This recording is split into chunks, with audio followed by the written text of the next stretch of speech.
Peace. In the name of Allah, I'm Aubrey Muhammad. I pray that everyone is well.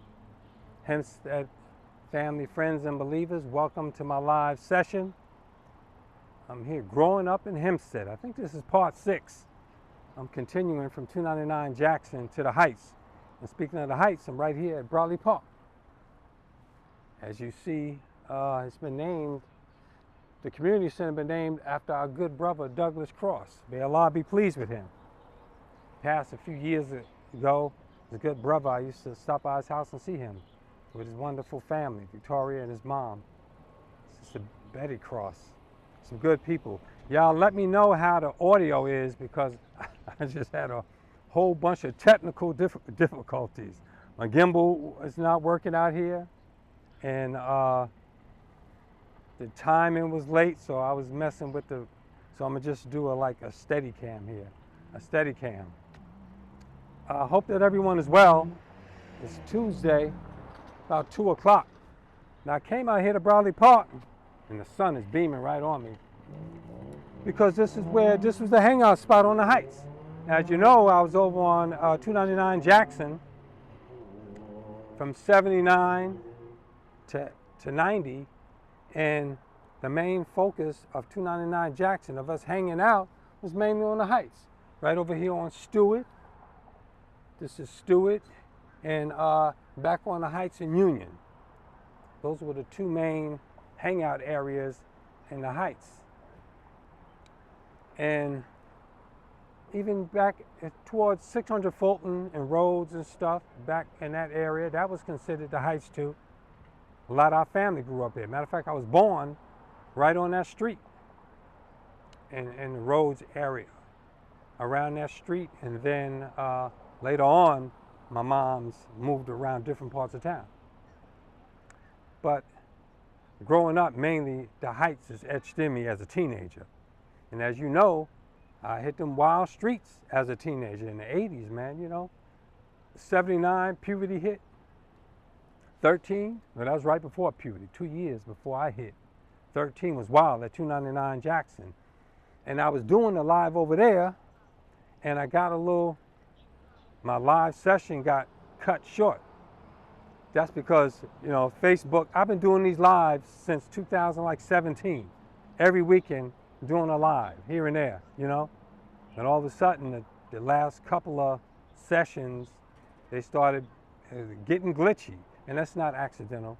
The more serious you get, the more the subject you cut into, the deeper you get into what's happening to us and our people, the more they hinder and get mischievous and start blocking and hindering us. That's the way it is, the Caucasian. We ain't gonna have peace in this world until the Caucasian world has ended, and we built a new righteous world. All right, so let me know how the audio is, and if it goes out, I don't have the backup camera this time. Before, at least I had the backup camera.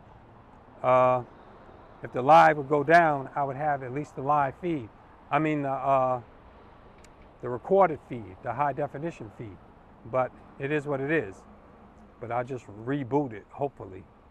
But here at Briely Park, you know, it was some wild times here, man. At 299 Jackson, we considered that the Heights, and we would come hang out here. Over here was a brick wall. See where this fence is? Right here was a brick wall, and this was the hangout spot. In the 80s, young brothers and a few young sisters, we hanging out.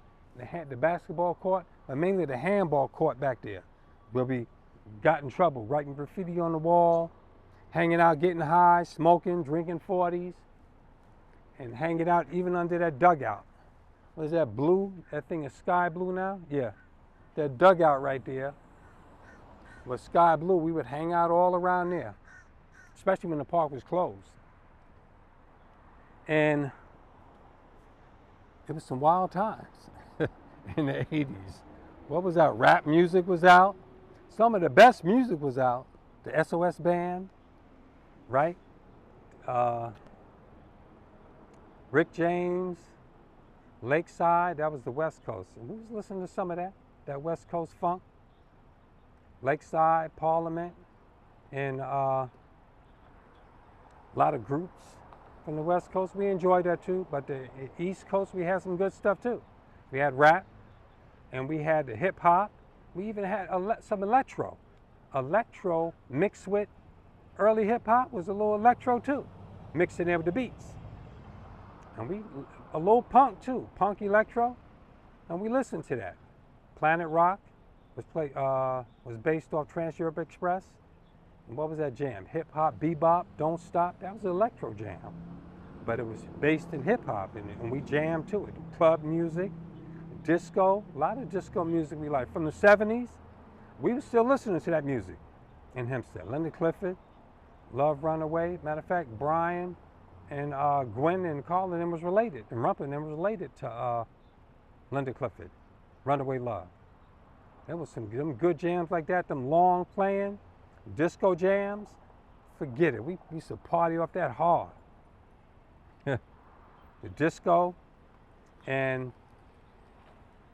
we would be out here with our boom box. We started off with little boxes, the little ones, with the cassette. We would record the songs from the radio, you know what I'm saying? And them radio songs, we would make them, that would be the early mixtapes.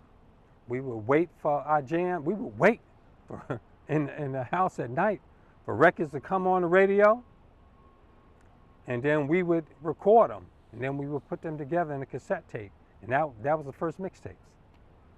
And once in a while, you would hear like WBLS, Kiss FM, Mr. Magic, and they had a competition going. It was 98.7 Kiss versus BLS.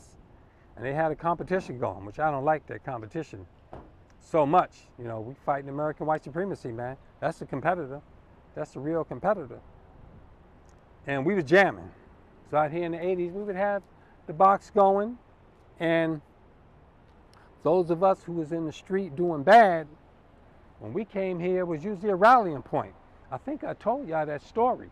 On this brick wall here, me, Trey, and Big H, we went over to that delicatessen over there.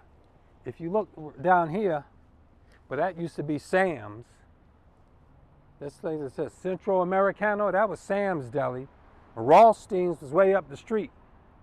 And Rothstein's is where we really spent our money. And Rothstein's, there was another deli over there in between that gas station. But further up the street, going towards Rothstein, was a little deli. And in that deli, next to the liquor store, it was a liquor store, a little deli, and it's still there. That deli is still there. It doesn't have the same owners though. At the other end of the park is actually it's across from the laundromat. Me, Big H, and Trey went in there. We went to go get some drinks, something to drink, like some 40s and some snacks. We call them munchies, some potato chips and little snacks. And it was a young white boy in there. He must have been the son or the nephew of the owner. And he had on his white paper hat and the chef apron and stuff. And we was in there going through the cooler, taking quarts of malt, malt duck and champagne. That was the higher end malt liquor. That was the stuff that cost a little extra than the Old English and the Coke 45 and the other malt liquors that were destroying us. That stuff costed a little more. That was considered a little more high end. Well, we put a few bottles of that in our jackets, and then we was taking munchies, and I was standing at the door, ready to open the door so we could jet on out of there, you know, make our move. So that white boy behind the counter, he was cooking some food, preparing some deli food, and he saw us acting suspicious. He said, "Hey, are you guys gonna pay for that?" And we ignored him. And so we kept walking around, stealing more stuff. So finally, he said, all right, you guys, I had enough. You're gonna pay for that stuff. So he came, he took off his apron, off his hat, and he put down the rag he had, and he came around the corner to the area where we was at, and saying, "You guys put that stuff back, and you're gonna pay for it." And Big H stood up to him and said, "What you say, man?" And the dude and Big H threw up his hands, and the white boy threw up his hands, and I'm at the door, shocked. I'm like, "Man, come on, man, let's just steal the stuff, get on out of here and run." And him and Big H started throwing hands at each other. And Big H hit him so hard, he knocked him out right there. And, and then I was standing at the door. Well, ain't no need for us to run. And we just walked out. After stealing, knocking the boy out, and I had mad respect for him after that. But we didn't run. You know, we didn't run and scatter. We walked right over here to the park. We sat right. We was in this park at the sitting on this brick wall and in the basketball court talking about that all day. We was talking about that all day long. It was funny as hell. And that's how I went in the 80s on the Heights. When I was out here on the Heights, we would get together for sessions. It would be a whole bunch of us. I'm not gonna say the names because a lot of people, because I spoke about this before, and me and Trey and H spoke about this before. You know, when we were reminiscing about back in the days, we spoke about it, but may Allah be pleased with Big H. That was a good brother. Big H was always trying to put brothers on. Because when we was out here in the street together, you know, I was wilder. You know, Big H was getting paid, but he would always put brothers on. He was always trying to put money in your pocket and stuff. But me, I was a street scrambler. I was wild, getting in all type of trouble and nonsense. So I was a little desperado. So when me and Big H later on, as he got into construction, and then he was putting brothers on there. The brothers that we was in the street with, some of the brothers you hear me talking about sometimes, on the Heights, getting in trouble, in on terrace, he would try to get them construction jobs, or get them some sort of, you know, gainful employment, legitimate job, so that they could, you know, do something for themselves without going back to jail. And then, you know, if a few of them messed up, you know, we would say, look, well, you know, maybe they do better next time. But he never condemned brothers. That's one thing about Big H. Big H was a brother that you could say settled on the best part. And that's the spirit we need in the community. We out here doing wild. You know, you may have that, you want to look out, you want to provide, but the means to do for self, but you don't have the necessary resources. You don't have, in the community, it's no true community centers where we could gather together to organize, to plan businesses, to plan what we're going to do in the community, to plan to buy apartments, to build factories, to do for self, you know what I'm saying? So most of our stuff is personal. I'm going to look out for you. I'm going to hook you up. If I get a job, I got a business, I give you a job. That's about the most we can do. And a lot of that is hustling. You know, people that's doing for self, respect them. You know, and when they look out for each other, we can congratulate that. Most of that goes unnoticed in the community. Most of us, you know, you see us out here hustling on Main Street, selling bags and stuff, selling clothes. That's honest labor. The brothers don't have the opportunity in corporations, so they do something for themselves. They get a side hustle. They get some products and they go with their personality to say, I got something good for you. And they go to resell it. That's honorable business. And that's stuff we need to promote in the community. You know what I'm saying? Because there's nothing for us. Everything is being done against us. You know? Hey. So, being back here in the park like this, it would be dark and we would be hanging hard. How you doing? No, this is alive. Yeah, this is alive. My family. Yeah. That's peace. All right. YouTube, TikTok? Nah, this is Facebook. Yeah, I'm going over the Heights. Yeah, Aubrey Muhammad. Go look for it. Muhammad? Yeah, Aubrey Muhammad. On Facebook? Yeah. Oh. You see it. Oh, you gotta get Instagram.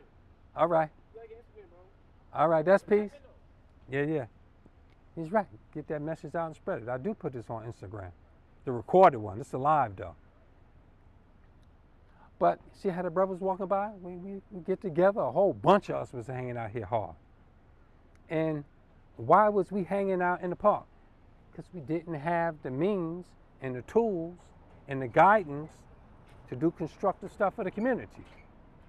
Why? Because our officials, they leave the community as an open peace in the name of Allah. I'm back and cut off again. It's kind of weird. I've been doing this since 2017. Never had any problems like that. But I'm back, dealing with the Heights, dealing with Briely Park, dealing with a true community center.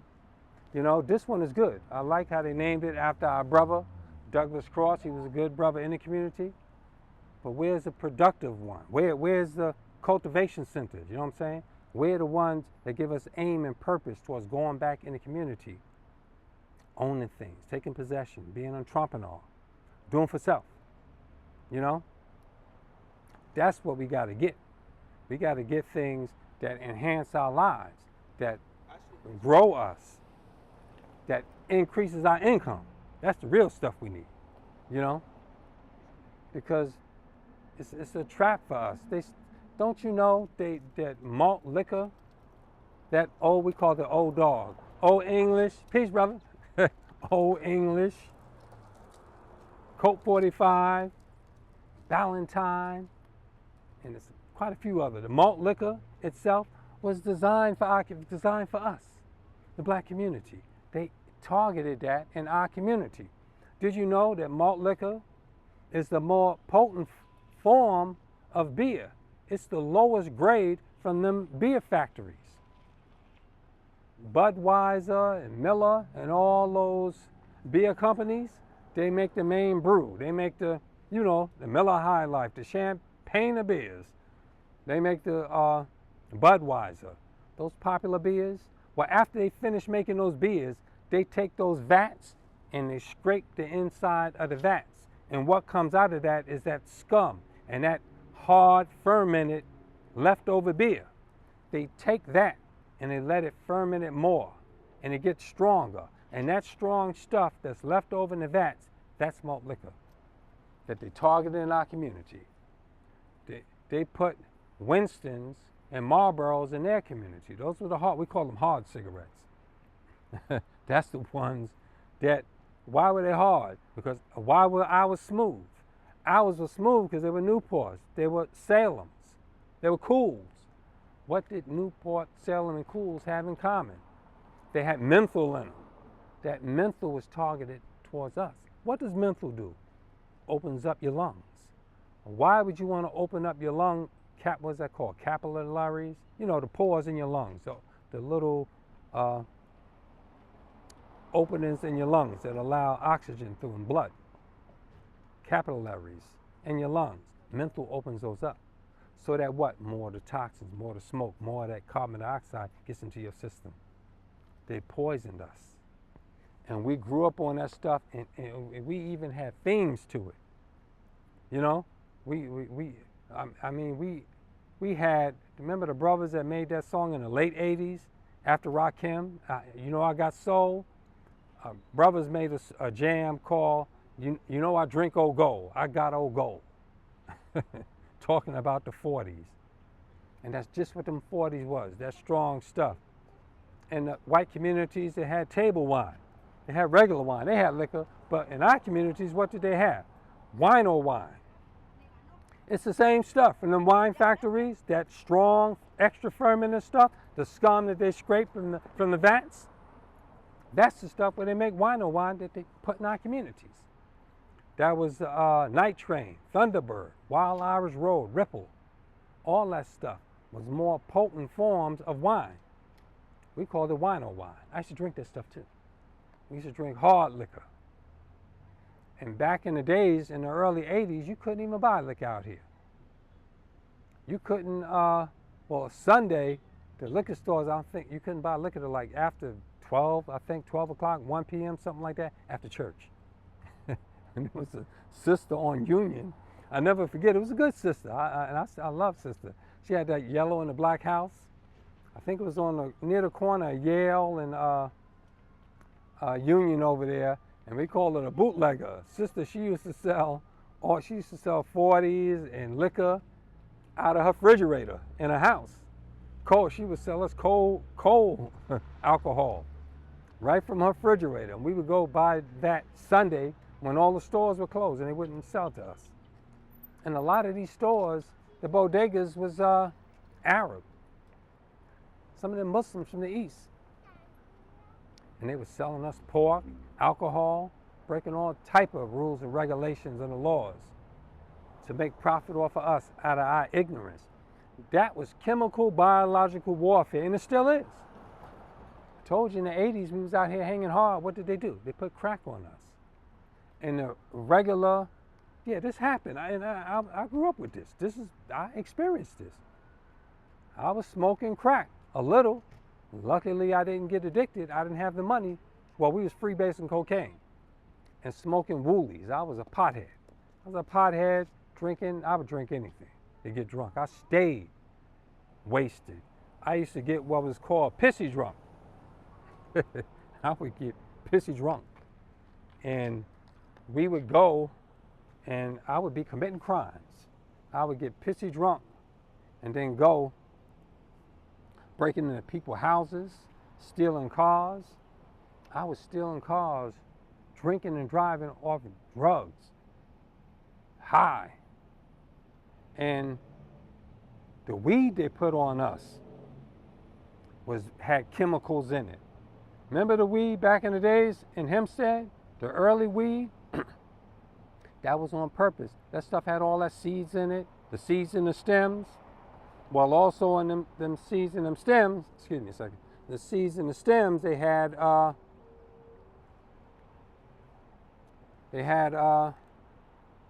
chemicals in it. The weeds and the stems, yeah, it had extra chemicals in them. And them extra chemicals was aimed right towards us. And look how cheap weed was in the early 80s. In the early 80s, we would go on Terrace, and there would be spots around here on Stewart. We would go on Stewart, Terrace, and on Bedell Street, we would go up to the apartment door and take $10, put it through the peephole. You know, with the eye hole, you go to the door, put it through the peephole, and the Rastafarian brother would give you a dime bag of weed. And sure enough, it would be 10 big joints in there. And then we didn't just smoke joints. I'm telling you, it was chemical biological warfare. It was war. Yes. We would get 10 joints out of them bad boys, but also we would roll them into splibs and blunts and put blunts in the community. They had, Dutch Masters and the owl. What's the wise owl? It was like 3 blunts back then. Dutch Master, that's a slave master. Old English, that's saying a slave master. And we would take a nickel, put a whole tray bag or a nickel bag in that blunt or in a big spliff. And they targeted that at our community, getting super high. They put the bamboo in the white community. That's the little small and roller paper. What did they put in our community? The Easy Water. They filled up the store with Easy Water, mainly. And what was Easy Water? It was wider paper so that you make a bigger joints and you smoke more weed. That's what they was doing to us in the 80s. And then we wasn't satisfied with just one piece of paper. We would take about 4 sheets of paper, glue them bad boys together. We would lick the gum on it and stick them together and roll a spliff out of a couple of sheets of paper and pass that bad boy around right here, Briely Park. And we called it a session. And we would be standing here talking jive, man, just talking mess, talking live, rapping, rhyming, hitting the beat. We standing out here in the park. We didn't have no turntables and we stand in the corner in front of the bodega. We didn't have turntables and sound systems. We had the little beat boxes. The boom boxes. We had the boom boxes, but most of the time we would be hitting the beat. We would go up into a wall or on a counter or something, or some sort of metal object, a fence, anything, and hit the beat and start rhyming over that. And we would be hanging out. And basically the brothers, you know, young, if we were, I wouldn't say getting into trouble, we would just mainly be hanging out.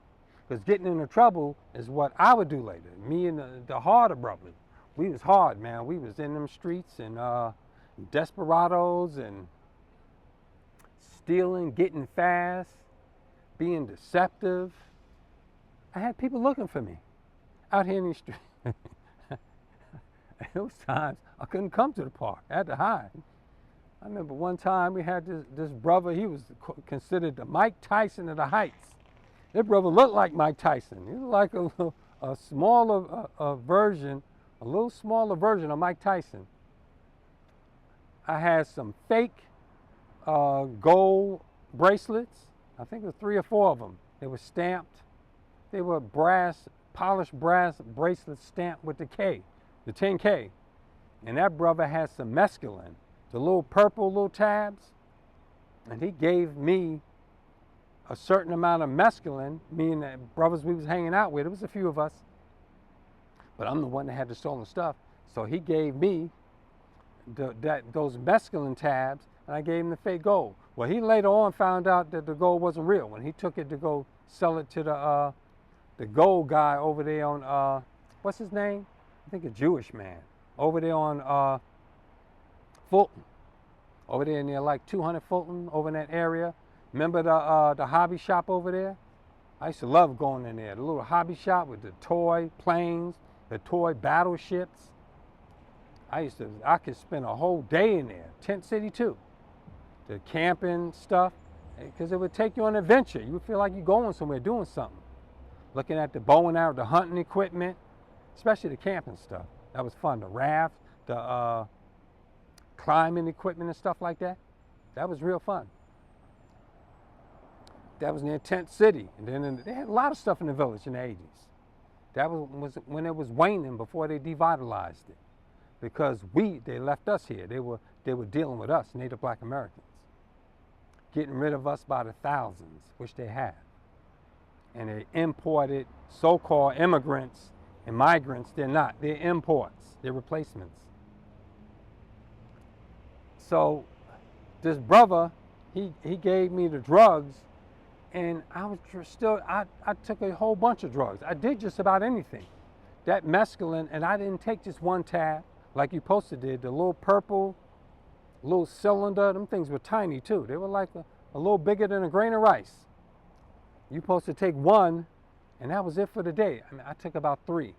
We took that mescaline, we went on like a 3-day crime spree. Over into Westbury, broke into the cleaners over there, stole some. Now, we out doing crime, we out stealing. Let me get some water.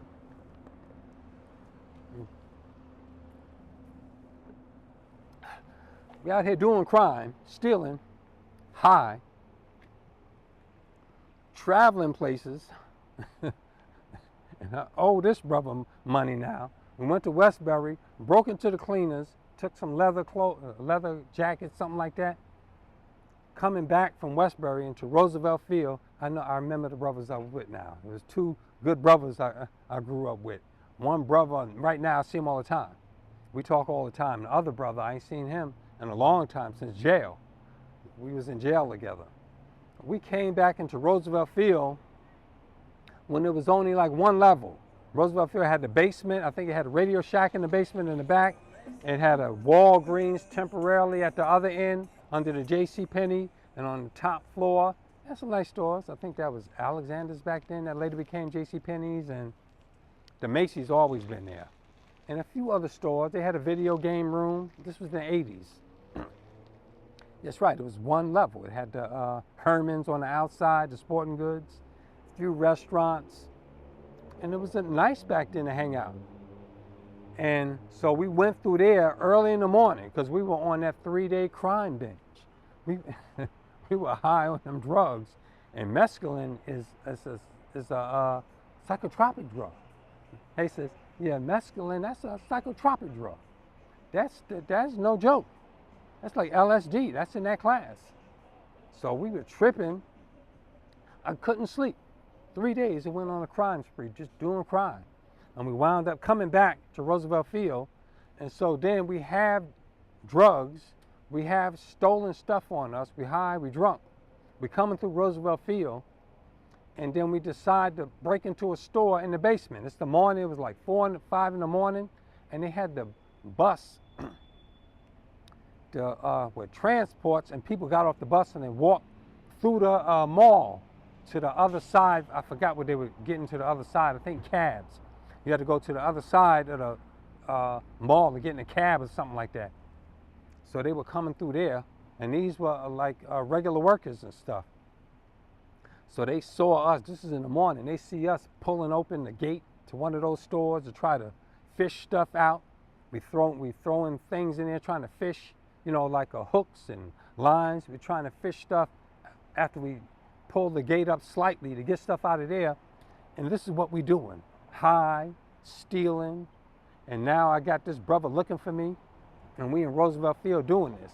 And that captain of security, I forgot his name. Walkie, something like that. I forgot his name. Brother James know him. Brother James, Elder James that live on Alabama. That brother, he was working in Roosevelt Field for decades, and that captain of security, he was there a long time, and he used to just run us out there routinely. He chased us routinely. So the people reported us to him. So he came down. So he came and interrupted us. Now we literally was trying to get in the store. We had pulled up, the gate was in. He caught us trying to get in there. He said, "What the hell are y'all doing?" He said, "Nah, we dropped something and went into something stupid," we said, because we were high on mescaline. He said, "Get out the mall." So he's escorting us out the mall. And then, so you high on mescaline, we was messing with him. Not only did we have stolen stuff, we was high, getting in trouble, committing more crimes. Here's the head of security. I forgot his name, that white man with the beard. Who does he look like? A TV character. I can't think of it now. Looked like a little like Magnum PI. He reminded me of him though. He was a little older though. He was escorting us out. So, and we started snapping on him. We started talking about him. We started, you know, back in the days, we would call it a snapping or a ranking, you know, doing the dozens. So we started talking about him. And then he cussed us out bad. He almost swung on us. He said, "Get the hell out the mall, you crazy asses." And I think he threw something at us. And we went off to the bus to get on the bus terminal to come back to Hemsptead. And we did stuff like that. I was doing stuff like that. Walking around doing crimes, high and drunk, with stolen stuff in my pockets. And not only that, we had to look out for the police because we had this stolen stuff on us, so we had to stay low.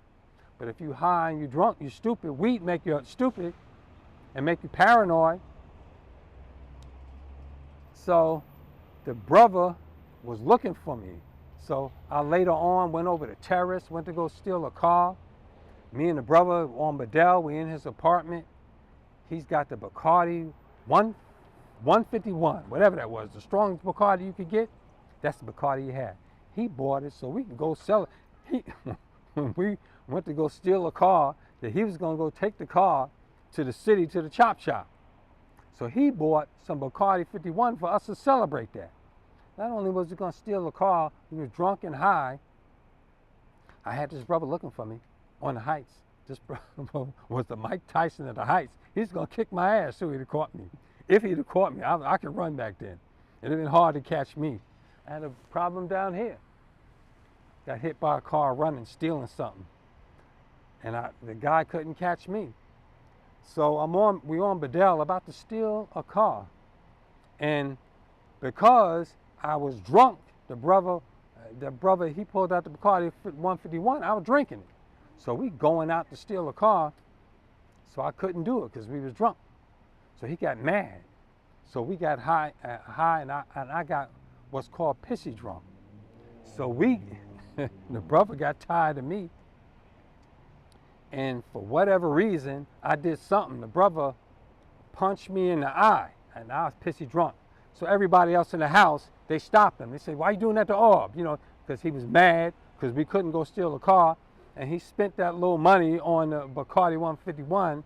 He couldn't get the money he was gonna get, and I was all high and wasted, and I wasted the day. So he gave me a black eye, a bruised eye right here. It was bad too, and I didn't know how bad it was till I got home in 299 Jackson. Yeah, this is how I was living out here in the streets in the early 80s. This was the early mid 80s. And so I was so drunk, I guess I peed on myself. You know, I was called pissy drunk. When you're drinking a lot and you high, you know, and you ain't got your senses together. So he took my clothes off and put me in a damn ski suit. Remember back in the 80s, we were wearing ski suits? We used to buy them from, we used to buy them from the ski place over there on North Franklin, over there where the car dealerships. It was some place to ski. Or we would buy the ski suits from Herman's or whatever store had them. So I was so drunk and wasted, and the brother had hurt me like that. So I was drunk, and I could fight too, but drunk, hey, you know, drunk, you drunk. So he changed my clothes into a ski suit. So I'm walking home now with what's called a dent pulley. The dent pulley is how we break into you snatch the ignition out of the car and you take a screwdriver or a wrench and you start it up after you pull the ignition out. This was the old 60s and the 70s cars you could do that too. The 80s cars started having alarms. So the 60s and the 70s cars, you could steal the 70s. You could pop out the ignition and start them up. Or you could hot wire the 60s cars. We knew how to do this. So I'm drunk and I got the dent pulley. This is like a metal thing with a weight and with a screw at the tip. You stick it in the dent and you pull the weight and it pops the dent out the car. So we would stick that in the ignition and pop the ignition out and steal the car. Most of it was joyriding until I got older, needed money for drugs and weed, so we would sell the car. You know, we try to sell the car. But early on, we were joyriding. We would jump in the car just to drive around, to have some fun. Getting high and drinking, showing out, riding around here. So I'm walking through the old train station, and it was grimy back then, the train station, the Hemsptead, the Long Island Railroad. And 2 Hemsptead cops was there. And so they stopped me. They said, where you going? I guess they saw how messed up I was. I was drunk, I had this thing in my hand, so they took the dent pulley from me. So I got mad. So I was still drunk. The Bacardi 151. I was drunk. So they said, give me that. And they took the dent pulley from me. So I went on home. So I got home, since I was drunk, I got home. I was tired, I laid down. And then all of a sudden, something woke me up. So I got up. I don't know what it was. I heard somebody talking. So I went into the bathroom. This is at 299 Jackson, apartment 7A. I went in that little bathroom. I looked in that mirror, and I didn't recognize the person I was looking at in the mirror. I had a bruised eye this big. My eye looked like Mitch Green. Remember Mike Tyson popped Mitch Green in the eye for the same thing I was doing, drunk out of my mind, doing stuff, pushing the line. Charlie Murphy would say that Rick James would cross the abyss. He would go into the abyss. Well, that's what drugs and alcohol do to you. So I'm looking in the bathroom mirror, and I got this bruised eye. I'm like, oh, wow. It didn't even look like me. And when I looked down, I was in a ski suit. And when I looked up and listened, the police was knocking at the front door. So I went out there. I was still drunk. It's funny now, but them 2 police was the ones that intercepted me at the train station. Because my mother, when I got home, my mother said, what happened to you? She saw the black eye. I didn't know I had the black eye because I was still drunk. I didn't know that till I looked in the mirror. I said, I projected and lied and said the police. I didn't know I was lying. I was drunk. I said, you say anything when you're drunk. I had an interaction with the police, so I didn't know what happened. I said, yeah, the police did this to me. So she called the police. Did you do this to me? I said, that's why the police was at the door. And when I saw them, I snapped. I said, it was y'all. It was y'all. I lied. That one police went for his gun. My father, Sonny, may Allah be pleased with him, Sonny wrestled me to the ground. He wrestled me to the ground and held me down because I had projected. Matter of fact, when the police took that dent pulley from me because I was drunk, they asked me who did that to you. That's what happened. They asked me, they said, where you going? And what is that in your hand? Who did that to you? They saw the eye. I didn't know I had the eye, the black eye yet. That came from the brother I was going to go steal a car with, and it didn't work out. So I got to when the police intercepted me, I said the brother that was after me, that I gave that fake gold and he gave me the mescaline, I named him. I said, he did it to me. I was drunk. So when the police, yeah, this is crazy, right? When I got home and I told my mother, she said, what happened to you? I said, oh, the police did it to me. Because I guess I had an interaction with them. I was drunk, I don't remember. And they took that dent pulley from me. That was the incident. But they didn't touch me. They just sent me on my way. So when we was in that apartment, I lunged at them police, pissy drunk. He immediately went for his gun. And my father intercepted me. He wrestled me. He held me down and tried to talk sense into me. And I was strong back then too, but drunk. I was, when you're drunk, you laid out. So so I was laid out there, and so later on, I told my mom, what happened. But that's the circle in the web that we are in. And later on, the brother that I was with, he was a hustler. So he was getting money and stuff. He later on paid that brother when I was in jail. I went to jail. I was in and out of jail in the 80s. Hanging out here, doing all type of stuff. You name it, I was doing it. A little of this, little of that. Remember Malcolm X? He asked him what was West Indian Archie into. Malcolm asked, Denzel Washington asked the bartender, and said, what's Indian Archie into? He said, little of this, little of that. Damn sure, that's the way street life is. So eventually I was in jail, and the brother that I was with when I swapped the fake gold for the mescaline, he paid him off what I owed him, and he stopped looking for me. But that brother was looking for me. I had him looking for me. I had the police looking for me. I was talking about this last time, but the video cut off. The video was from the 299 Jackson. I was talking about Puma. Frank Puma, he was a notorious Hemsptead police. How him and a few other police, I think it was Cush, Howe, we knew them. We knew the names, how Cush, Howe and them were familiar with us. They knew us. It's a bad culture. I don't like it. I'm not proud of it. I'm just breaking it down to show you the nature of what was going on. And because I have a remedy, we have a solution. As to where this goes, we have a purpose for all this. But the Hemsptead policing itself is a failed system. Policing the native black Americans in this country, in particular by white people, but now, how you doing, sis? All right, good. Yeah, that's sister I was on the Heights with. When she was on Stewart. And she's still around here, that's something. I'm gonna speak to her when I come back after this is over though. The policing is not right. Don't you know that Frank Puma, Puma was a street cop. Puma was an Italian cop.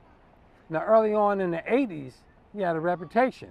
Puma was thinner, he was more athletic, and he was tough. Puma was pretty tough. Yeah, Frank Puma.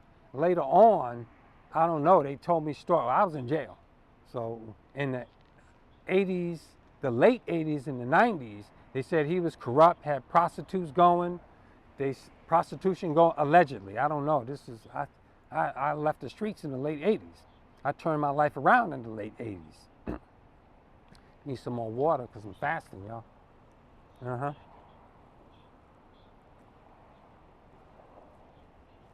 In the late 80s, I turned my life around, but in the 90s, I think it was, they said he had prostitutes, was selling drugs, and the movie Training Day that Denzel Washington was in was based off his life, of Puma, Frank Puma.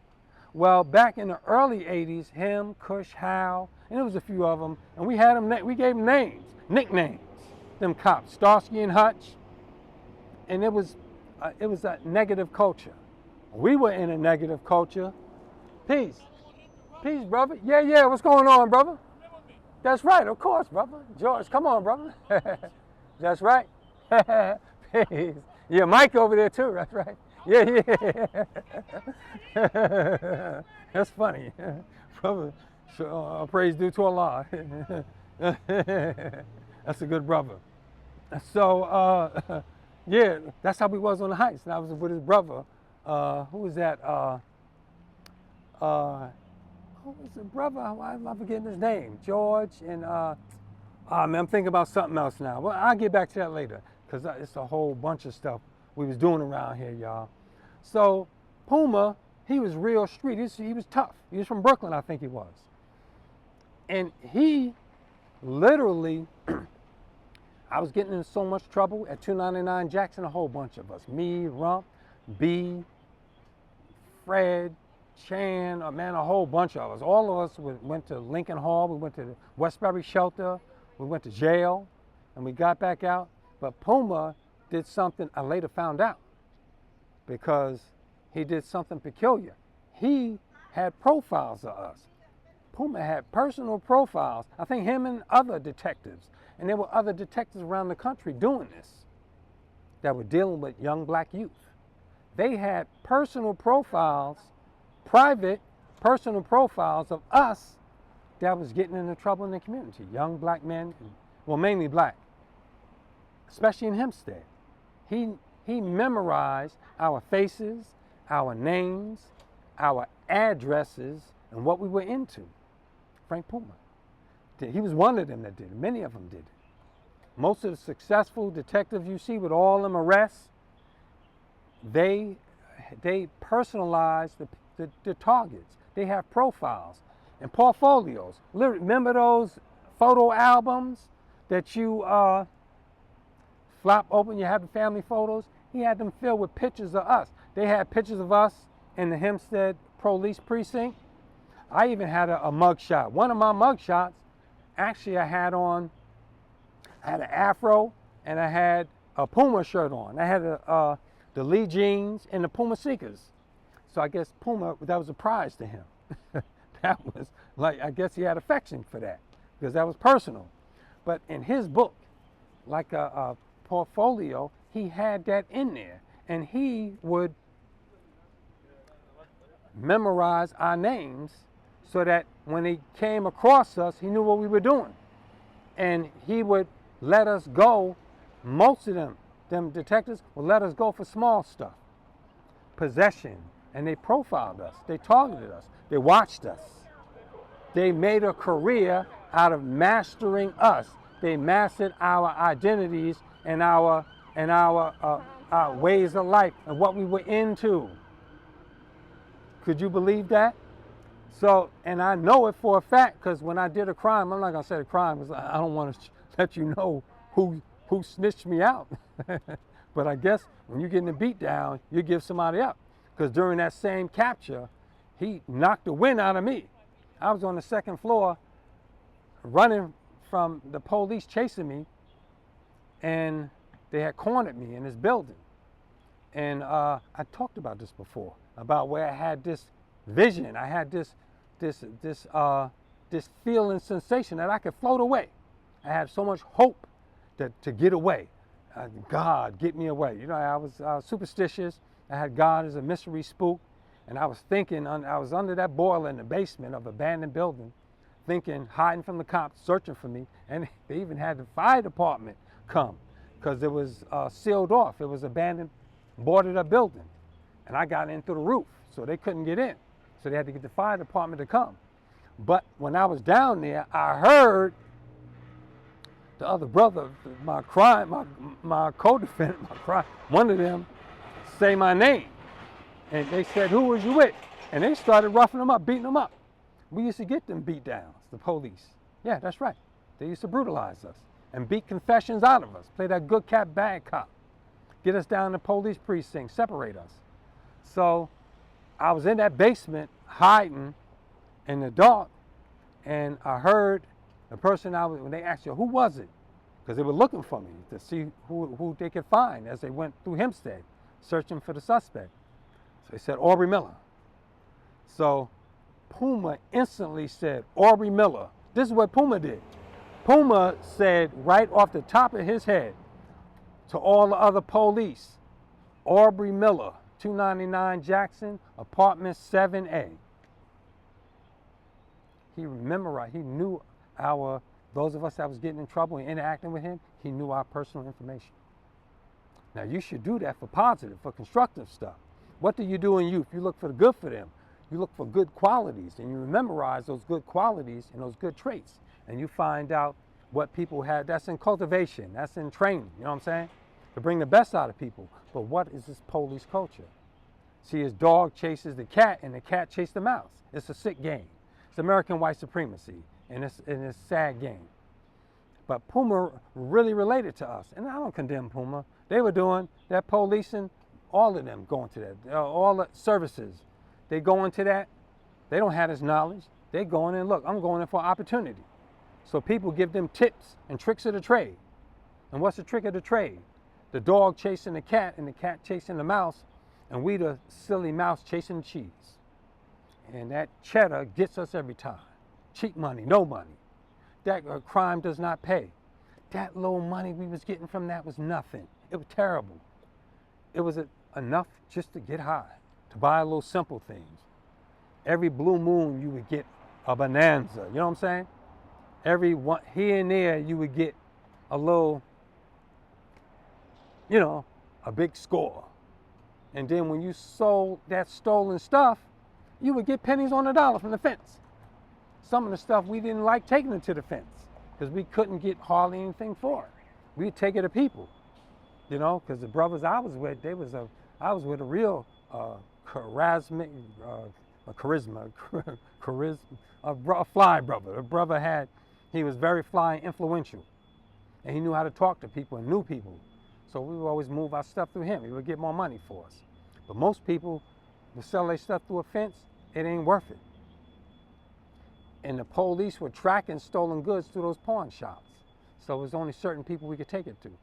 But Puma, he, later on, I heard he was pimping and moving drugs like Denzel in Training Day.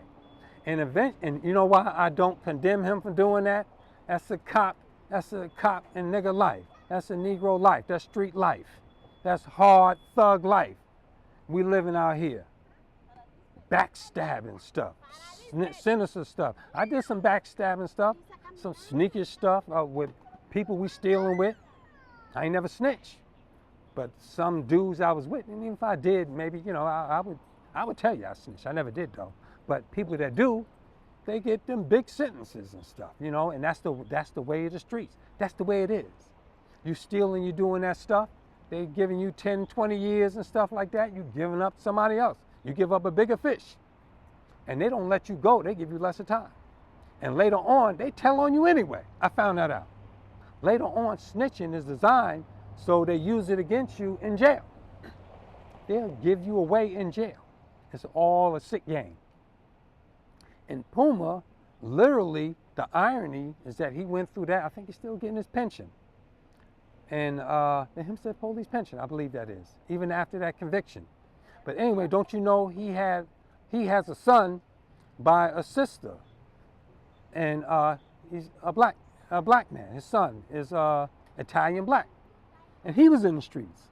And his son reminded me of myself a little. He was over there at 600 Fulton, cutting up, and he was in other parts, hanging out in the streets like I used to. And I would always talk to him, and eventually I counseled and coached that brother to the best of my ability. I wasn't hanging out hard with him, but when I did see him, I was interacting in the community. I would coach and mentor him and the other young brothers he was with, because they was in that little circle. And I knew his family over there by Front Street, over in that house. Well, that's Puma's son. Puma's son is a black man growing up in the community, and he was getting into that street life, getting into trouble. Why? Didn't have the guidance. Many of us don't. So we should never really judge people personally, because we got to go into the principles, and the principles is upliftment. The principles is cultivation. We're being miscultivated. They're taking our money. These are tax dollars. The biggest budget in Hempstead is what? public safety. What you scared from? Why are we so insecure? Why is there so much crime? All this shit is calculated, man. All this shit is planned by the wealthy outsiders. Oligarchs. They plan bad for us. They put this shit in our community, man. 40s, malt liquor, all that. Yeah, peace, brother. All right. My brother. Yeah. Yeah. All of that. And that stuff is designed, to keep us toxic, to keep us off balance, so we don't think much of ourselves. It's hard to overcome drugs and drinking and stuff. That take a spiritual insight. You really got to reach deep into yourself. Like right now, I'm fasting from food. That's discipline. That's self-discipline. Self-discipline is the key. If you can do self-discipline, deny yourself, deny fancy things. What's that saying? We as parents, we sacrifice vacationing. We sacrifice luxury. We sacrifice the good life for our children. We invest in them for the future. And then we guide them and teach them in gratitude, not bullying, not possessiveness. That's why a lot of them are rebellious. We got that, we want to, we too selfish. We too possessive. We too controlling of the youth. Instead of guiding them, looking for the qualities in them and to bring that quality out. That's cultivation. Cultivation, don't you know, I'm going to close now because I got to go, y'all. I got to go check on mom, and I don't hear. She didn't say anything. I got her on FaceTime. When they were forming historical black colleges, HBCUs, they were in the basement of a church in Atlanta, Georgia. And these white liberals, good white folks, who was planning on educating us, they didn't like what Booker T was doing to us. Booker T was making us industrious, powerful, and nationalism. Booker T was into nationalism. People didn't slept on that. Booker T really wanted to see us successful at Tuskegee with George Washington Carver. But when they were building the Howard, specifically, in the basement of that church, the planners of black colleges said, we're going to teach our Negroes, we're going to teach them just enough to be useful. John Rockefeller said the same thing about the American public, and especially us. They're going to give us an inferior education. They said, we're going to teach them farming, industriousness, and doing, and keeping to themselves. But here's 3 things we're not going to teach them. We're not going to teach them the science of war. We're not going to teach them the science of business. And we're not going to teach them the science of mating. You know what the science of mating is? Thoroughbred. That's you cultivating families. That's anybody just can't come and get your daughter. You got to have planned marriages, planned relationships. Your daughter ain't accessible. She can't walk the street. You have your family, you have your structure. A guy want to get with her, got to come see the father. That's actually thoroughbred. The Caucasians did that for a long time up in Europe. But the only problem is them weak genes, that DNA. They were doing that interbreeding, the incest. They were coming too close. And up the European, that became the, the Battle of the Roses, the War of the Roses, the Livingstons. What's that book? I'll get that. I think it was the War of the Roses with the Livingstons, those European families, where they only wanted certain power and certain things to come through their specific line, so they married each of the family. And that later became a defectiveness, so they came over to America. Let's go to America and let's go mix with black people, but let's do it subtly and slowly bring black blood into white royalty. That was the essence of thoroughbreding. They would take a specific person, a specific type, your personality, your structure, your bone structure, your blood. They would test your blood. They would test your blood before you marry. They used to do that. And that is thoroughbred, and you bring out the best. That's done under a controlled environment, and when it's done positively, for the family, for the neighborhood, and for the community, that produces strong families. They didn't teach us that, and that's why we don't have big families anymore. Extended family. That was our power, extended family. And we don't have businesses.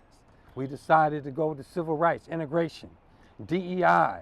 We wanted to become minorities, wanted to become people of color. And that the brown and white coalition, that was all bullshit. All of that was to oppose us doing like Tuskegee with Booker T and George Washington Carver, inventing things, doing for self, farming, building them all black towns. That's what they stopped. And the science of warfare speaks for itself.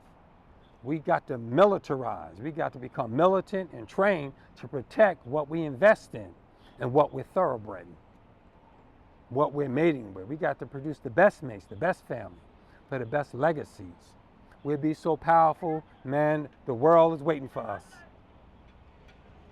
Those three things. Think over that. All right, y'all, I got to go.